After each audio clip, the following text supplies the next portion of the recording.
വൈദികനോ അൽമായനോ പള്ളിയിൽ നിന്ന് മെഴുകുതിരിയോ എണ്ണയോ എടുത്തുകൊണ്ട് പോയാൽ അത് 5 ഇരട്ടിയായി തിരികെ കൊടുക്കുന്നവരെ അയാളെ വേർതിരിച്ച് നിർത്തണം. ഇവിടെ ഇരിക്കാൻ പാടില്ല. ഒരു വൈദികനോ അൽമായനോ പള്ളിയിൽ നിന്ന് മെഴുകുതിരിയോ എണ്ണയോ എടുത്തുകൊണ്ട് പോയാൽ അത് 5 ഇരട്ടിയായി തിരികെ കൊടുക്കുന്നവരെ അയാളെ വേർതിരിച്ച് നിർത്തണം. കേട്ടിട്ടുണ്ടല്ലോ പറഞ്ഞത്. ആരെങ്കിലും പള്ളിവക വരുമാനത്തിൽ എടുത്തുകൊണ്ട് പോകുവാനായിട്ട് പോവുകയോ അത് അനുമതി കൂടാതെ മറ്റാർക്കെങ്കിലും കൊടുക്കുകയോ ചെയ്യാൽ ആ വാങ്ങുന്നവനും കൊടുക്കുന്നവനും ശപിക്കപ്പെട്ടവനായിരിക്കും. ദൈവഭവനത്തിൽ വെച്ച് അടിയന്തരങ്ങൾ നടത്തുകയോ ഭക്ഷണം കഴിക്കുകയോ പന്തിയിരുത്തുകയോ ചെയ്യുന്നത് വിഹിതമല്ല. കുർബാനയിൽ നിന്ന് ശേഷിച്ചു വരുന്ന മാവ് കൊണ്ട് വൈദികർ വിരുന്ന് നടത്തുന്നത് വിഹിതമല്ല. അൽമായക്കാരും അങ്ങനെ നൽകരുത്. ഞാനീ പറഞ്ഞ 3-4 കാര്യങ്ങൾ എവിടെ നിന്നാണെന്നറിയാമോ? നമ്മുടെ ഈ സഭയിൽ പള്ളിയിൽ ഒത്തിരി കാര്യങ്ങൾ പറയാറുണ്ട്. ഇതുപോലുള്ള കാര്യങ്ങളൊക്കെ പറയാറുണ്ട്. പ്രായമുള്ള അച്ഛന്മാരൊക്കെ പറയാറുണ്ട്, പള്ളിയിൽ വെച്ച് ആരും ഭക്ഷണമൊന്നും കഴിക്കരുത്, അവിടെ വെച്ച് കുർബാനയപ്പം മാത്രമേ കഴിക്കാവൂ, പള്ളിയിലെ മെഴുതിരി ഒന്നും വീട്ടിലെടുത്തുകൊണ്ട് പോകരുത്, രാത്രി പവർ കട്ടുള്ള അവസരത്തിൽ പള്ളിയിലെ മെഴുതിരി കത്തിച്ച് വേദോസ്തവം വായിക്കാൻ പാടില്ല. വേദോസ്തവം വായിക്കാനാണെന്നും പറഞ്ഞുകൊണ്ടെങ്കിലും അവിടെ നിന്ന് എടുത്തുകൊണ്ട് പോകാൻ അങ്ങനെയുള്ളവർ എന്തോ ചെയ്യണമെന്നാണ് ഇവിടെ പറഞ്ഞത്. 5 ഇരട്ടിയായിട്ട് തിരികെ കൊടുക്കുന്നവരെ അവനെ പള്ളി കയറ്റാൻ പാടില്ലെന്നാണ് പറഞ്ഞേക്കുന്നത്. അതുപോലെ തന്നെ വിളക്കിൽ എണ്ണ എടുത്തുകൊണ്ട് പോകാനായിട്ട് പാടില്ല. അനുഗ്രഹത്തിനായിട്ട് അല്പം എടുത്തുകൊണ്ട് പോകുന്നുണ്ട്. ചിലർക്കൊക്കെ തലയ്ക്ക് വേദന വരുന്നുണ്ട്, ഇച്ചിരി എണ്ണ പുരട്ടാനായിട്ട് വീട്ടിൽ കൊണ്ടുവന്ന് കൊടുക്കാറുണ്ട്. അങ്ങനെയൊക്കെ ചെയ്യുന്നതിന് കുഴപ്പമൊന്നുമില്ല. അതെടുത്ത് മീൻ വറക്കാനായിട്ട് എടുത്തുകൊണ്ട് പോയാലോ? പാടില്ല. ഇതൊക്കെ നേരത്തെ പറഞ്ഞിട്ടുള്ള ഇങ്ങനെയുള്ള കാര്യങ്ങളൊക്കെ ചെയ്യുന്നതിനെക്കുറിച്ചൊക്കെയുള്ള നമ്മുടെ സഭയുടെ ഈ വിശ്വാസം, ഈ ആചാരം, കുർബാനാനുഷ്ഠാനം, രാവിലെ രാത്രി പ്രാർത്ഥന നടത്തണം, പ്രഭാത പ്രാർത്ഥന നടത്തണം, എന്നിട്ട് വേണം വിശുദ്ധ കുർബാനയിൽ പങ്കെടുക്കാനായിട്ട്. കിഴക്കോട്ട് തിരിഞ്ഞിരുന്നുകൊണ്ട് പ്രാർത്ഥിക്കണം, ഭിത്തിയെ ഇരുന്നുകൊണ്ട് പ്രാർത്ഥിക്കരുത്, പ്രാർത്ഥിക്കുന്ന അവസരത്തിൽ ഉറങ്ങരുത്. ഇങ്ങനെയൊക്കെയുള്ള കാര്യങ്ങളൊക്കെ പിതാക്കന്മാർ പറഞ്ഞിട്ടുണ്ട്. ഇതൊക്കെ എവിടുന്നാണ് നമുക്ക് കിട്ടുന്നത്? 3 സോഴ്സസ് ഉണ്ട് ഇതിനൊക്കെ. ഇതൊക്കെ എവിടെ നിന്നാണ് പിതാക്കന്മാർ പഠിപ്പിക്കുന്നത്? അച്ഛന്മാരൊക്കെ പ്രസംഗിക്കുന്നുണ്ട്. അതിൻ്റെയൊക്കെ അടിസ്ഥാനം എന്താണ്? ആര് പറഞ്ഞിട്ടാണ്? ഉമ്മൻചാണ്ടി പറഞ്ഞിട്ടാണോ? അച്യുതാനന്ദൻ പറഞ്ഞിട്ടാണോ? അല്ല. ഇതിനൊക്കെ 3 പ്രത്യേകമായ അടിസ്ഥാനങ്ങളുണ്ട്. ആ അടിസ്ഥാനങ്ങൾ എന്ന് പറഞ്ഞാൽ, ഒന്ന് വേദപുസ്തകം. വേദപുസ്തകത്തിൽ പറഞ്ഞിട്ടുള്ള പൗലോസ് ശ്ലീഹായുടെ ഉപദേശങ്ങളുണ്ട്. കുർബാന അനുഭവിക്കുന്നതിന് മുമ്പേ ശോധന ചെയ്തിട്ട് വേണം അനുഭവിക്കാനായിട്ട്, തന്നെത്താൻ ശോധന ചെയ്ത് പരിശോധിച്ച് കുറ്റങ്ങളൊക്കെ ഏറ്റുപറഞ്ഞിട്ട് വേണം വിശുദ്ധ കുർബാനയെ അനുഭവിക്കാനായിട്ട്, അയോഗ്യരായി ആരും വിശുദ്ധ കുർബാനയെ അനുഭവിക്കരുത് എന്നൊക്കെയുള്ള കാര്യങ്ങളൊക്കെ വേദപുസ്തകത്തിൽ പറഞ്ഞിട്ടുണ്ട്. നിങ്ങൾ പ്രാർത്ഥിക്കുമ്പോൾ ഇപ്രകാരം പ്രാർത്ഥിപ്പീൻ. കർത്താവ് പറഞ്ഞ, സ്വർഗസ്ഥനായ ഞങ്ങളുടെ പിതാവേ, നിൻ്റെ തിരുനാമം പരിശുദ്ധപ്പെടണമേ, നിൻ്റെ രാജ്യം വരണമേ. ഇങ്ങനെയൊക്കെയുള്ള കാര്യങ്ങളൊക്കെ ഉണ്ട്. ഇതൊക്കെ വേദപുസ്തകത്തിൽ നിന്ന് എടുത്ത് പിതാക്കന്മാർ പഠിപ്പിച്ചിട്ടുള്ള കുറേ കാര്യങ്ങൾ സഭയുടെ നിയമങ്ങളായിട്ട് വേദപുസ്തകത്തിലൊക്കെ പറയുന്ന കാര്യങ്ങളുണ്ട്. രണ്ടാമത് ഒരു വലിയ സോഴ്സ് എന്ന് പറയുന്നത് പിതാക്കന്മാരുടെ എഴുത്തുകളും ഉപദേശങ്ങളുമാണ്. പിതാക്കന്മാരുടെ എഴുത്തുകളുണ്ട്.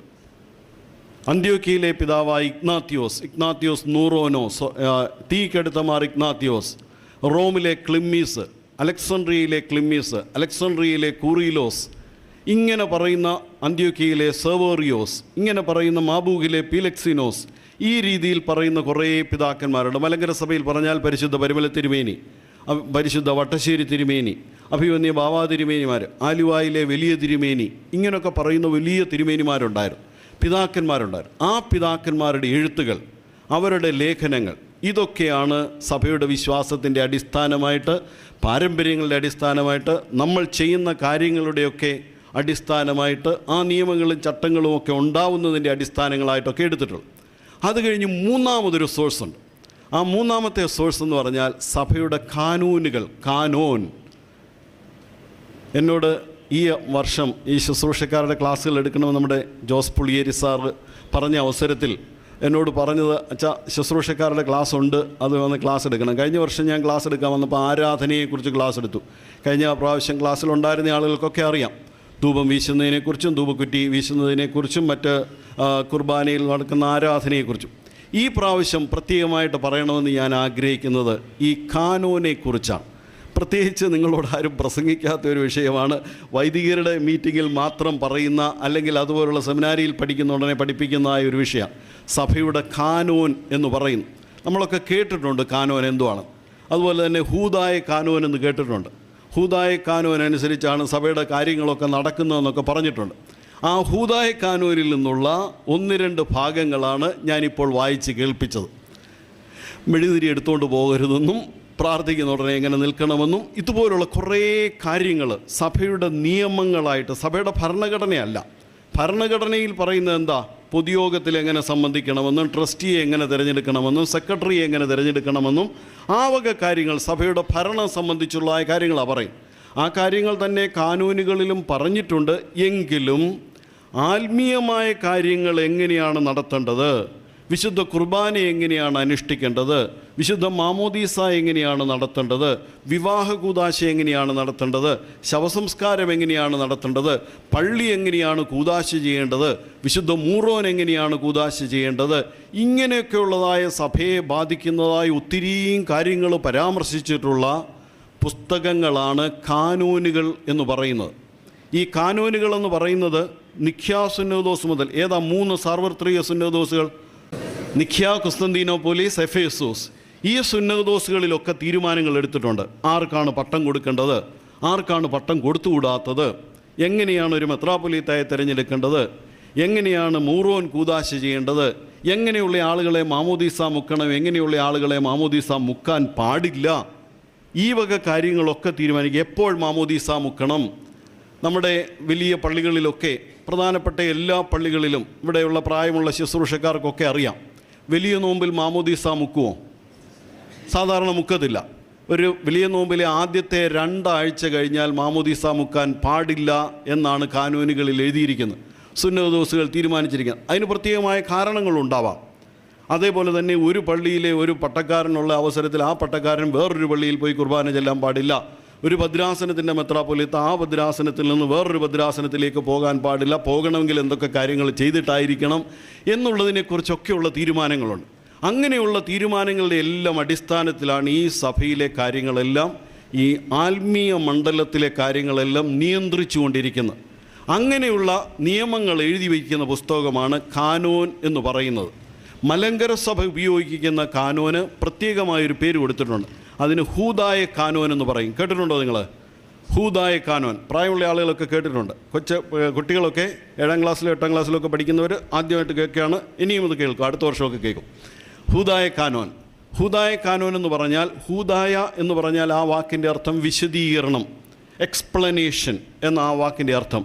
വിശദീകരിക്കുന്ന കാനോൻ, ഹൂദായ കാനോൻ. ഈ ഹൂദായ കാനോൻ എന്ന് പറയുന്ന മലങ്കര സഭയുടെ ഭരണഘടന നോക്കിയാൽ അതിലറിയാം. മലങ്കര സഭയുടെ കാനോനായിട്ട് അംഗീകരിച്ചിട്ടുള്ളത് ഹൂദായ കാനോനാണ്. എന്നിട്ട് പിന്നെ ഒരു സെൻറ്റൻസ് പറയുന്നുണ്ട്. ആ ഹൂദായ കാനോൻ ആര് ഉണ്ടാക്കിയതാണെന്നും പറയുന്നുണ്ട്. ബാർ എബ്രായ എന്ന് പറയുന്ന ഒരു സഭാപിതാവ് ഉണ്ടായതാണ്. ബാർ എബ്രായ എന്ന് പറയുന്ന ഒരു സഭാപിതാവ്, ബാർ ഹെബ്രൂസ് എന്ന് ഇംഗ്ലീഷിൽ പറയും. ബാർ എബ്രായ എന്ന് പറയുന്ന സഭാപിതാവ് ക്രോഡീകരിച്ച ഒരു കാനോൻ പുസ്തകമാണ് ഹൂദായ കാനോൻ എന്ന് പറയുന്നത്. ആ ഹൂദായ കാനോൻ എങ്ങനെയാണ് അദ്ദേഹം ക്രോഡീകരിച്ചതെന്ന് ചോദിച്ചാൽ, ബാർ എബ്രായ 13ാം നൂറ്റാണ്ടിൽ ജീവിച്ചിരുന്ന ഒരാളാണ്.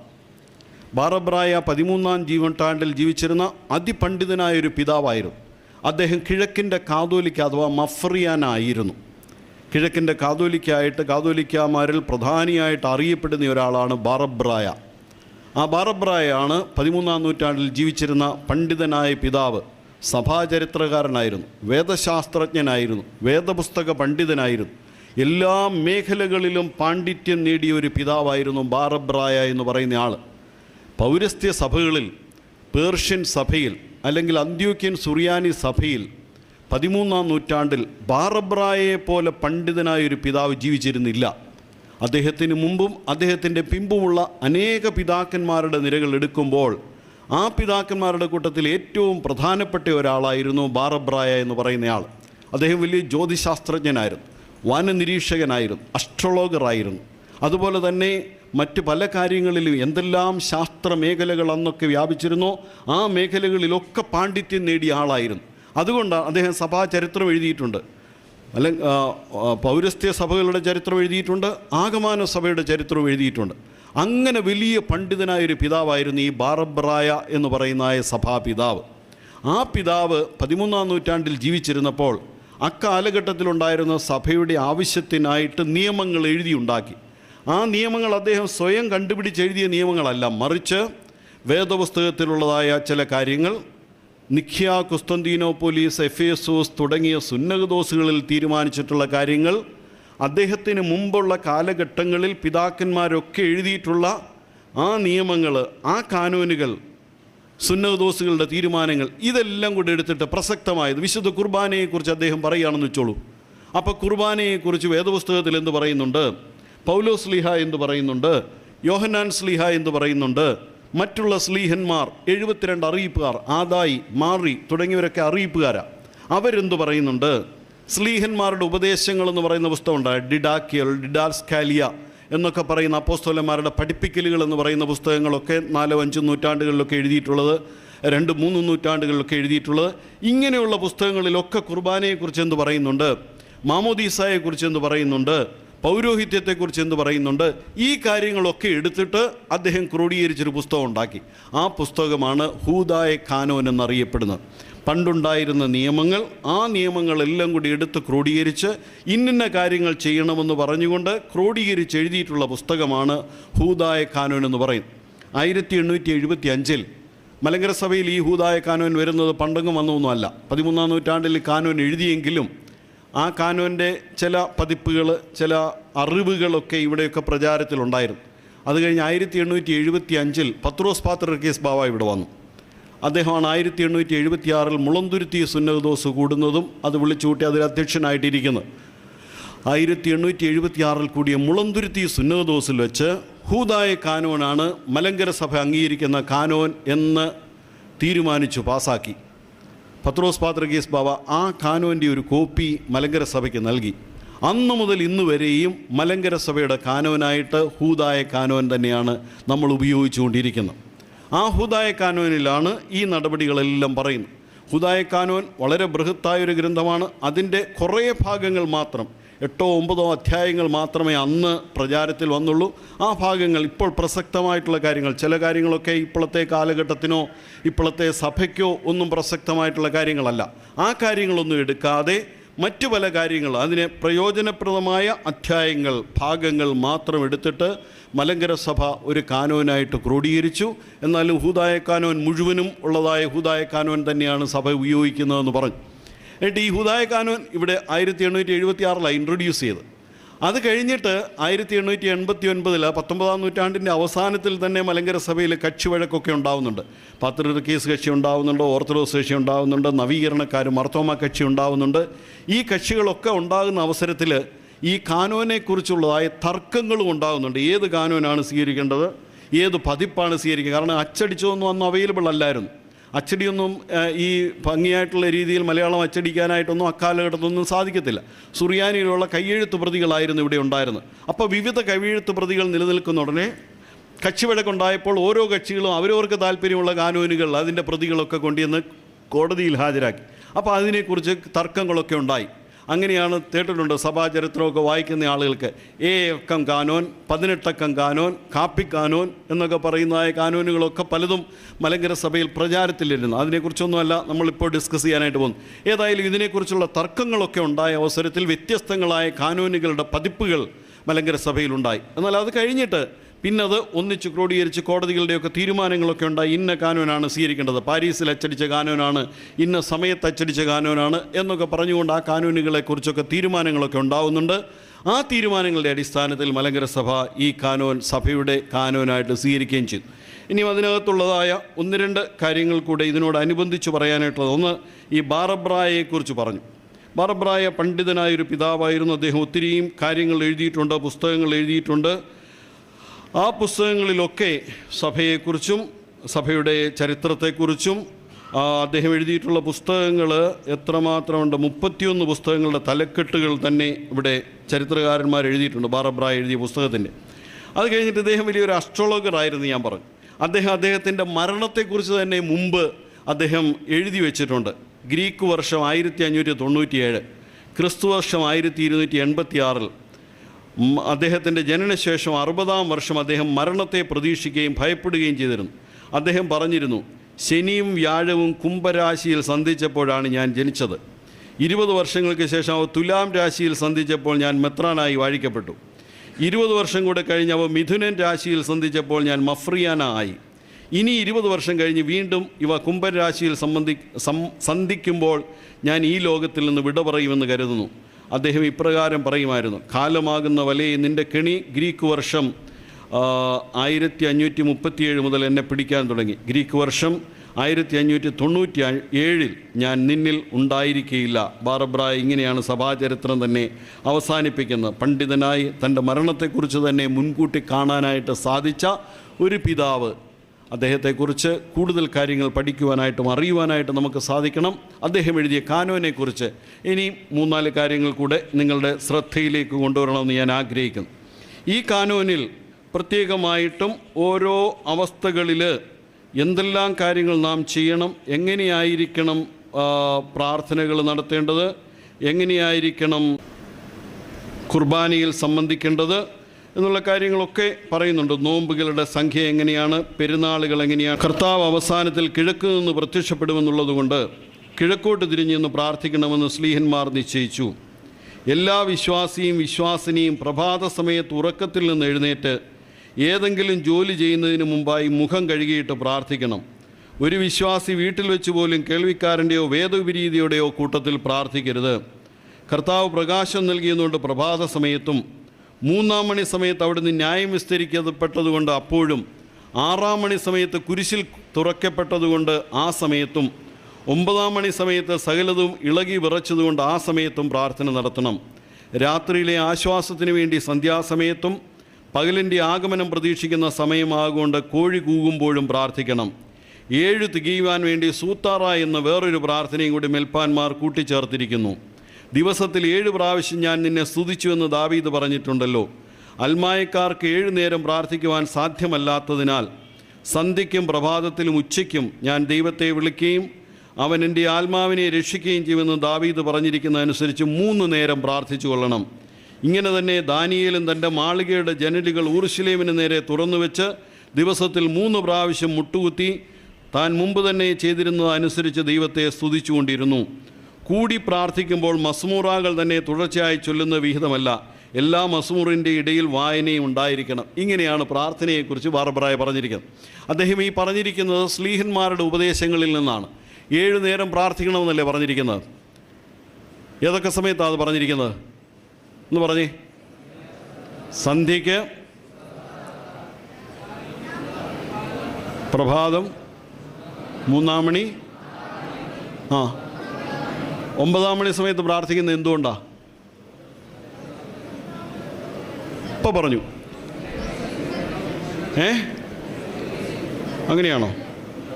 9-ാം മണി നേരത്ത് സകലതും ഇളകി വിറച്ചതുകൊണ്ട് ആ സമയത്ത് പ്രാർത്ഥന നടത്തണം. എന്താ ഇളകി നിറച്ചത്? എപ്പോഴാണ് ഇളകി വിറച്ചത്? കർത്താവ് ക്രൂശിന്മേൽ കിടന്ന അവസരത്തിൽ. കൂടി പ്രാർത്ഥിക്കുമ്പോൾ മസ്മൂറ മാത്രമല്ല, അങ്ങനെ ബാക്കി എല്ലാ പ്രാർത്ഥനകളും നടത്തണം. പ്രഭാതത്തിലോ സന്ധ്യയിലോ പ്രാർത്ഥനാ സമയത്ത് ധൂപമോ പട്ടക്കാരനോ ഇല്ലാതെ വന്നാൽ ധൂപം കൂടാതെ പ്രാർത്ഥന നടത്തിക്കൊള്ളണം, അതും സ്വീകരിക്കപ്പെടും. ധൂപപ്രാർത്ഥനകൾ ധൂപം കൂടാതെ തന്നെ ചൊല്ലിയാലും അതിൽ ന്യൂനതയൊന്നുമില്ല. അഗ്നിയും സുഗന്ധവും കൂടാതെ തന്നെ കർത്താവ് അത് അംഗീകരിച്ചു കൊള്ളും. പട്ടക്കാർ ധൂപസമയത്ത് വളരെ പ്രാർത്ഥനകൾ ചൊല്ലി വെറുതെ വായലയ്ക്കുന്നത് വിഹിതമല്ല. ജനത്തിൻ്റെ പുരോഗമനത്തെ ലക്ഷ്യമാക്കിക്കൊണ്ട് ഒരു പ്രാർത്ഥന മാത്രം നടത്തിക്കൊള്ളണം. കാര്യങ്ങൾ എല്ലാവരോടും പറഞ്ഞിട്ടുണ്ട്. ഞങ്ങളുടെ ദേശത്ത് പള്ളികളിലും ദേറാകളിലും ശമ്മാശന്മാർ ഏവെങ്കിലും വായിക്കുന്ന പതിവില്ല. പുതിയ പതിവുകൾ ആരംഭിക്കുവാൻ ഞങ്ങൾ പറയുന്നുമില്ല. നിൻ്റെ പിതാക്കന്മാർ പൂർവികമായി നിശ്ചയിച്ചിട്ടുള്ള നിയമങ്ങൾ വ്യത്യാസപ്പെടുത്തരുത് എന്ന് എഴുതിയിട്ടുണ്ടല്ലോ. പിന്നെ ബാർബ്രായ തന്നെ പറയുന്നതാണ് പ്രാർത്ഥിക്കുന്നത് എങ്ങനെയായിരിക്കണം. പ്രാർത്ഥിക്കുവാൻ ആഗ്രഹിക്കുന്ന ഏത് വിശ്വാസിയും കിഴക്കോട്ട് തിരിഞ്ഞു നിന്ന് കൈകൾ നെഞ്ചത്ത് കെട്ടി വിചാരങ്ങളെ നിയന്ത്രിച്ചുകൊണ്ട് ബലവാനായ ദൈവം തമ്പുരാൻ പരിശുദ്ധൻ പരിശുദ്ധൻ പരിശുദ്ധൻ എന്ന് ചൊല്ലി തല താഴ്ത്തി അര കുനിച്ചു വണങ്ങണം. വീണ്ടും നിവർന്നു നിന്ന് നെറ്റിയിൽ നിന്ന് നെഞ്ചിലേക്കും ഇടതുവശത്ത് നിന്ന് വലതുവശത്തേക്കും കുരിശു വരച്ച് ആകാശവും ഭൂമിയും തൻ്റെ സ്തുതികൾ കൊണ്ട് നിറഞ്ഞിരിക്കുന്നു, ഉയരങ്ങളിൽ സ്തുതി എന്ന് ചൊല്ലി അതുപോലെ തന്നെ 2-ാം പ്രാവശ്യവും വന്നിച്ച് കുരിശു വരയ്ക്കണം. അനന്തരം കർത്താവിൻ്റെ തിരുനാമത്തിൽ വന്നവനും വരുന്നവനുമായവൻ വാഴ്ത്തപ്പെട്ടവനാകുന്ന ഉയരങ്ങളിൽ സ്തുതി എന്ന് ചൊല്ലി 3-ാമതും വന്നിച്ച് കുരിശു വരയ്ക്കണം. പിന്നീട് ദൈവമേ നീ പരിശുദ്ധനാകുന്നുള്ളത് ചൊല്ലി ഞങ്ങളുടെ മേൽ കരുണയുണ്ടാകണമേ എന്നതുവരെ ചൊല്ലി മുട്ടുകുത്തണം. തല നിലത്ത് തൊടുകയും ചെയ്യണം. എഴുന്നേറ്റ് നിന്ന് കുരിശു വരച്ച് അത് തന്നെ ചൊല്ലി 2-ാം പ്രാവശ്യവും അങ്ങനെ തന്നെ 3-ാം പ്രാവശ്യവും കുമ്പിട്ട് കുരിശു വരയ്ക്കണം. അനന്തരം നിവർന്നു നിന്നുകൊണ്ട് ഞങ്ങളുടെ കർത്താവെ ഞങ്ങളോട് കരുണ ചെയ്യണമേ, ഞങ്ങളുടെ കർത്താവേ, കൃപയുണ്ടായി ഞങ്ങളോട് കരുണ ചെയ്യണമേ. ഞങ്ങളുടെ കർത്താവേ, ഉത്തരമില്ലച്ച് ഞങ്ങളോട് കരുണ ചെയ്യണമേ. ഞങ്ങളുടെ കർത്താവേ, നിനക്ക് സ്തുതി. ഞങ്ങളുടെ കർത്താവേ, നിനക്ക് സ്തുതി. ഞങ്ങളുടെ ശരണവുമേ, എന്നേക്കും നിനക്ക് സ്തുതി എന്ന് ചൊല്ലി ഒരു പ്രാവശ്യം കൂടെ വന്ദിക്കണം. പിന്നെ നിവർന്നു നിന്നുകൊണ്ട് ആകാശത്തിലിരിക്കുന്ന ഞങ്ങളുടെ ബാവ എന്നുള്ളത് ചൊല്ലുകയും അതിൻ്റെ അവസാനത്തിൽ ഒരു പ്രാവശ്യം കൂടെ വന്ദിച്ച് കുരിശു വരയ്ക്കുകയും ചെയ്യണം. ഇങ്ങനെ പ്രാർത്ഥന അവസാനിപ്പിക്കാം. കൃപ നിറഞ്ഞ മറിയമേ എന്ന് പറഞ്ഞിട്ടില്ല.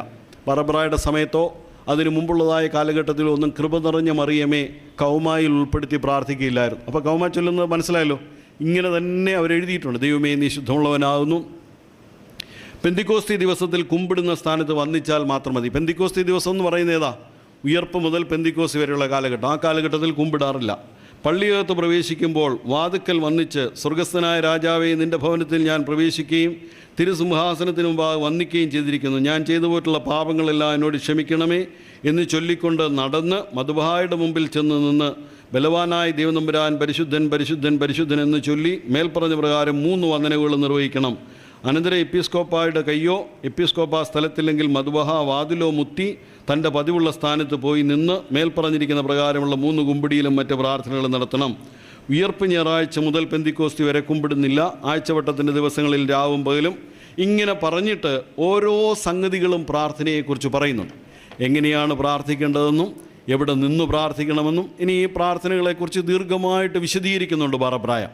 നോമ്പിൻ്റെ സമയത്ത് എങ്ങനെയാണ് പ്രാർത്ഥനകൾ ചൊല്ലേണ്ടത്, ഉയർപ്പിൻ്റെ കാലഘട്ടത്തിൽ അല്ലെങ്കിൽ ക്രിസ്തുമസിൻ്റെ കാലഘട്ടത്തിൽ എങ്ങനെയായിരിക്കണം പ്രാർത്ഥന, ഓരോ ഞായറാഴ്ചത്തെയും പ്രാർത്ഥനകൾ എന്തായിരിക്കണം. ഇവിടെ കൂദോശീത്തോ ഞായറാഴ്ച മുതൽ തുടങ്ങുമല്ലോ നമ്മൾ, ആണ്ടിൻ്റെ ആരംഭം.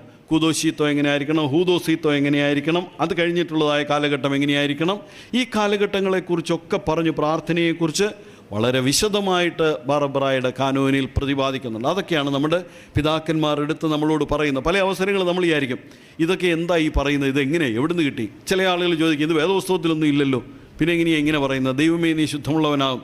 നമ്മൾ ഓർത്തഡോക്സ് എന്ന് പറയാറുണ്ട്. ഓർത്തഡോക്സ് എന്ന് പറഞ്ഞാൽ ആ വാക്കിൻ്റെ അർത്ഥം എന്താ? ശരിയായ സ്തുതിപ്പ്. അതെങ്ങനെയാണ് ഉണ്ടായെന്നറിയാവോ? ദൈവമേ, നീ ശുദ്ധമുള്ളവനാകുന്നു. ബലവാനേ, നീ ശുദ്ധമുള്ളവനാകുന്നു. മരണമില്ലാത്തവനെ, നീ ശുദ്ധമുള്ളവനാകുന്നു. ഞങ്ങൾക്ക് വേണ്ടി കുരിശുത്തൂങ്ങപ്പെട്ടവനെ, ഞങ്ങളുടെ മേൽ അനുഗ്രഹം ചെയ്യണമേ. യഥാർത്ഥത്തിലുള്ള സ്തുതിപ്പ് അതാണ്. യഥാർത്ഥത്തിലുള്ള സ്തുതി. ഈ വേദവിപരീതങ്ങൾ ഉണ്ടായതായ ഒരു കാലഘട്ടത്തിൽ 5-6 നൂറ്റാണ്ടുകളിലൊക്കെ യഥാർത്ഥത്തിലുള്ള ദൈവമേ, നീ ശുദ്ധമുള്ളവനാകുന്നുള്ള പ്രാർത്ഥന അതുപോലെ ചൊല്ലാത്തവരും അതിന് മാറ്റം വരുത്തിയ ആളുകളുമൊക്കെ ഉണ്ടായിരുന്നു. അപ്പോൾ യഥാർത്ഥത്തിലുള്ള സ്തുതിപ്പ് ചൊല്ലുന്ന ആളുകളെയാണ് ഓർത്തഡോക്സുകാരെന്ന് വിളിച്ച്.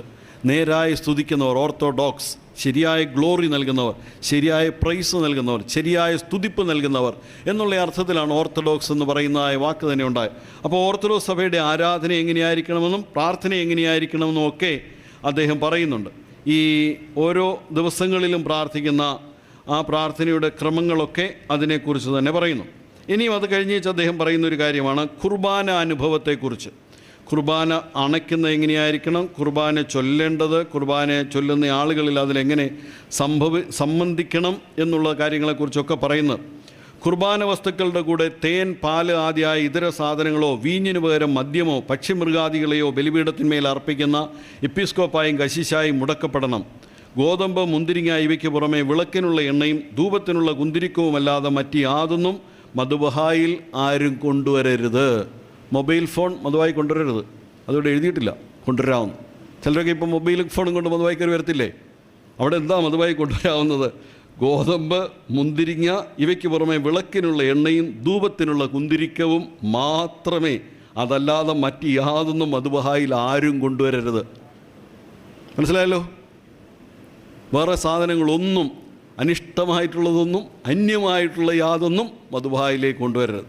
ചില ആളുകൾ വേദപുസ്തകം വായിക്കാൻ പോകുന്ന ഉടനെ ത്രോണോസയിൽ മൊബൈൽ ഫോണൊക്കെ വെച്ചിട്ട് പോകാറുണ്ട്. അതൊന്നും ചെയ്യരുത്. അങ്ങനെയുള്ളവരെ ശപിക്കണമെന്ന് വരെ പിതാക്കന്മാർ. അന്നൊന്നും മൊബൈൽ ഫോൺ കണ്ടുപിടിച്ചിട്ടില്ല. ഉണ്ടായിരുന്നേ തീർച്ചയായിട്ടും എഴുതി വെച്ചേനെ കൊണ്ടുവരരുത്. കുർബാനയ്ക്കുള്ള അപ്പം അത് പാകം ചെയ്തെടുക്കുന്ന അതേ ദിവസം തന്നെ മധുബഹായിൽ ഉപയോഗിച്ചു കൊള്ളണം. ഏതാനും ദിവസങ്ങൾക്ക് ശേഷം ഉപയോഗിക്കുന്നത് വിഹിതമല്ല. വെള്ളിയാഴ്ചയും ശനിയാഴ്ചയും കുർബാനയുണ്ടല്ലോ, അല്ലെങ്കിൽ വെള്ളി, ശനി, ഞായർ 3 ദിവസവും കുർബാനയുണ്ടല്ലോ, ഒന്ന് നേരത്തെ അങ്ങ് ഉണ്ടാക്കി വെച്ചാൽ കുഴപ്പമില്ല. നാളെ രാവിലെ ആണെങ്കിൽ വില്ലേജ് ഓഫീസിൽ പോകണം, അല്ലെ പഞ്ചായത്തിൽ പോകണം, അല്ലെ പള്ളിക്കൂടത്തിൽ പോകണം. അപ്പോൾ ഇന്ന് രാവിലെ ഒരെണ്ണം അങ്ങ് ഉണ്ടാക്കി വെച്ചേക്കാം, ഇനി പിന്നെ അതങ്ങ് ഉപയോഗിച്ചുള്ളൂ, അച്ഛൻ അറിയത്തുമില്ല, നമുക്കതങ്ങ് ചെയ്യാം എന്നാരും വിചാരിക്കരുത്. കുർബാനയ്ക്കുള്ള അപ്പം അത് പാകം ചെയ്തെടുക്കുന്ന അതേ ദിവസം തന്നെ മദ്ബഹായിൽ ഉപയോഗിച്ചു കൊള്ളണം.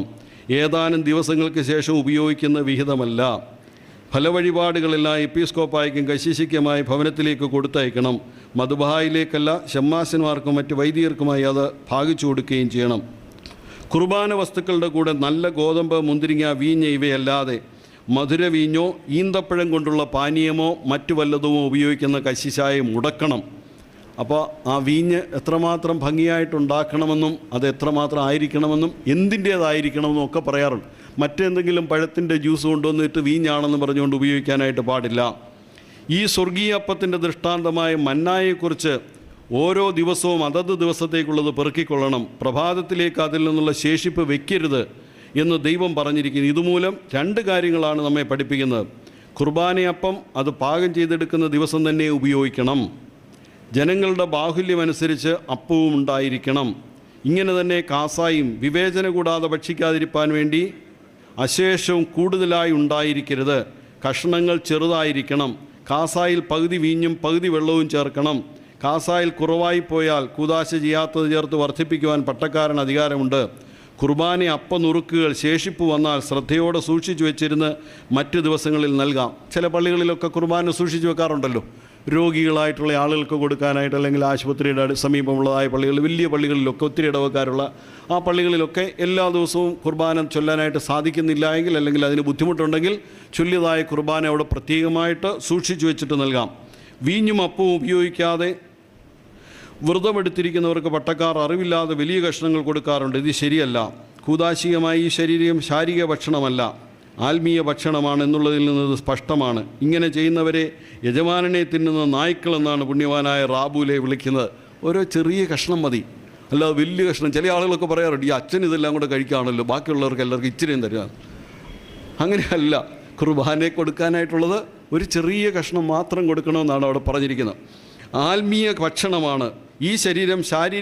ഇത് കൂടുതൽ കൂദാശികമായ ഈ ശരീരം, അതായത് വിശുദ്ധ കുർബാന ശാരീരിക ഭക്ഷണമല്ല, ആത്മീയ ഭക്ഷണമാണ് എന്നുള്ളതിൽ നിന്ന് ഇത് സ്പഷ്ടമാണ്. ഇങ്ങനെ ചെയ്യുന്നവരെ, അതായത് ഒത്തിരി കൂടുതൽ വേണമെന്നും പറഞ്ഞുകൊണ്ട് അങ്ങനെ കഴിക്കുന്ന ആളുകളെ യജമാനനെ തിന്നുന്ന നായ്ക്കൾ എന്നാണ് പുണ്യവാനായ റാബൂലെ വിളിക്കുന്നത്.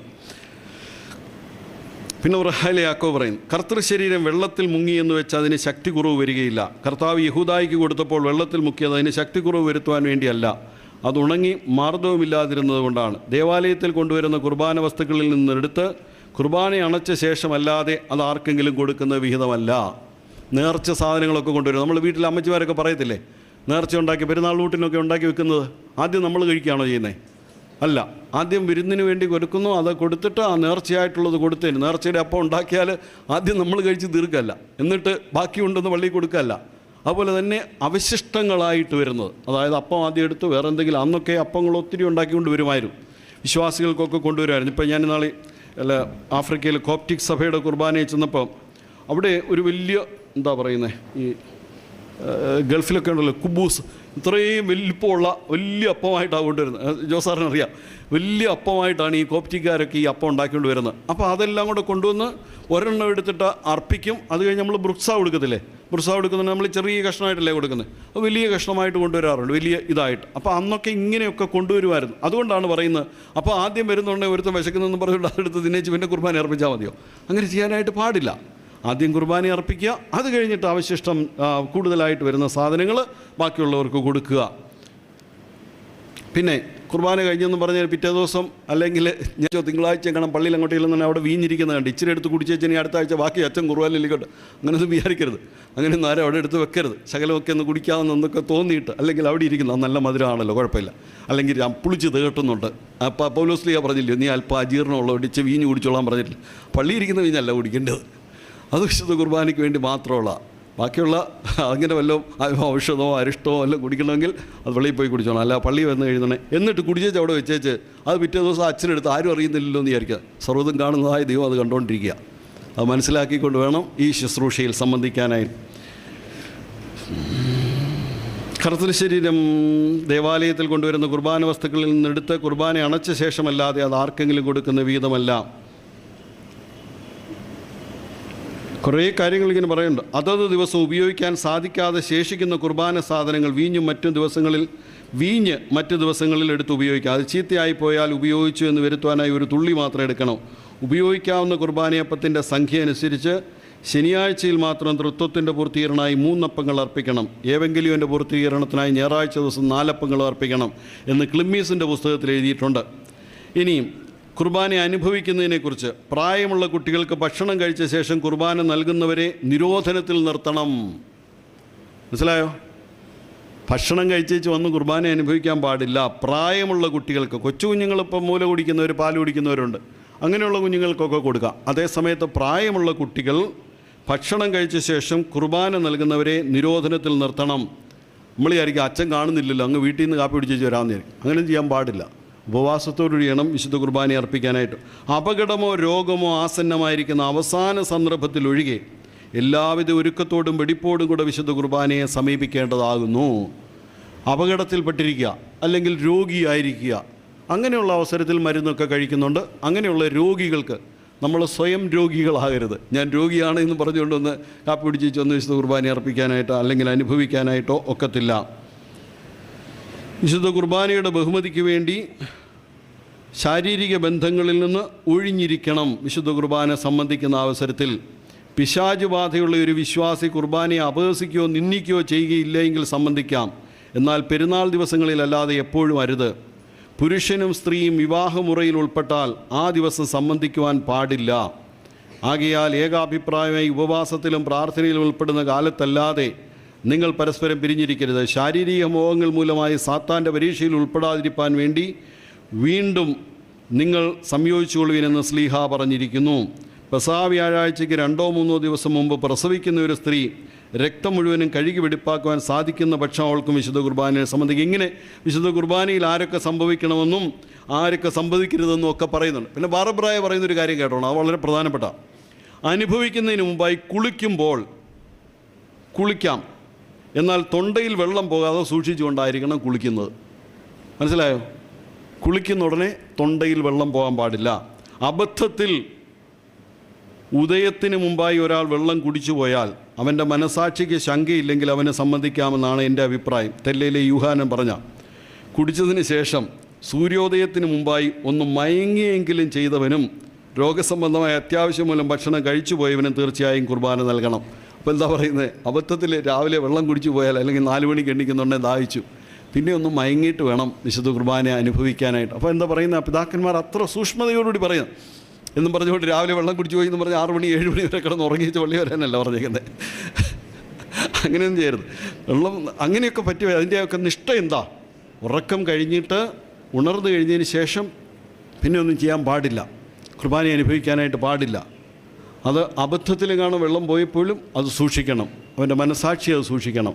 കുളിക്കുന്ന അവസരത്തിലാണെങ്കിൽ പോലും ഇത്ര നിഷ്ഠയോടുകൂടിയാണ് വിശുദ്ധ കുർബാനയിൽ സംബന്ധിക്കേണ്ടത്. ഭക്ഷണത്തെ വെടിഞ്ഞിട്ട് അതുപോലുള്ള കാര്യങ്ങളൊക്കെ എടുത്ത്.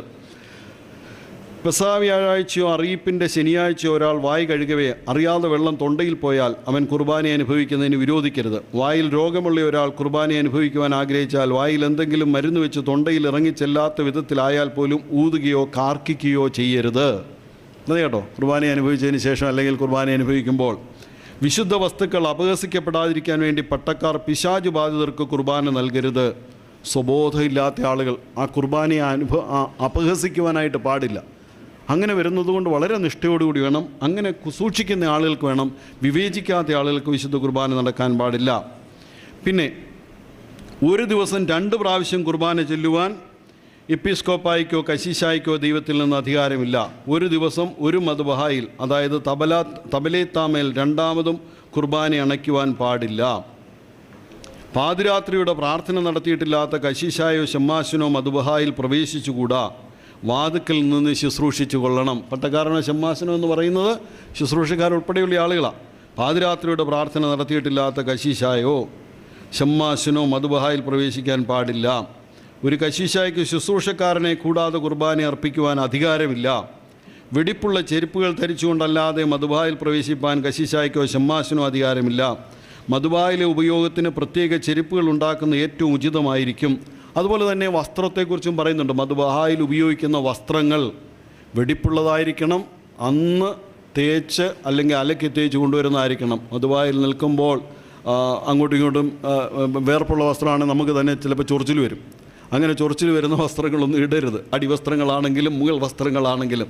അതുപോലെ തന്നെ മറ്റുള്ള ആളുകൾക്ക് ബുദ്ധിമുട്ടുണ്ടാക്കുമ്പോൾ വരുന്നുണ്ടെങ്കിൽ വേർപ്പ് നാറുന്നതാണെങ്കിൽ ഒരാൾ ചിലപ്പോൾ കുന്തിരിക്ക ഇടാൻ വരുന്ന ഉടനെ വേർപ്പ് നാറും. ചില അച്ഛന്മാരുടെ ആണെങ്കിലും കുപ്പായം നാറാറുണ്ട് ചില അവസരങ്ങളിലൊക്കെ. അത് ഞാൻ പറഞ്ഞില്ലെന്നുള്ളത്, വേറെ ആരോടും പറയരുത് കേട്ടോ, ഞാനങ്ങനെ പറഞ്ഞു. അങ്ങനെയൊക്കെ വരാറുണ്ട്. അതൊക്കെ വളരെ വിശുദ്ധമായ ശുശ്രൂഷയ്ക്കായിട്ട് ഒരുങ്ങി വരുന്ന ആളുകളാണ്. അങ്ങനെ വരുന്ന ഉടനെ വെടിപ്പുള്ളതായ വസ്ത്രം ധരിച്ചുകൊണ്ട് വേണം വിശുദ്ധ കുർബാനയിൽ വന്ന് സംബന്ധിക്കാൻ.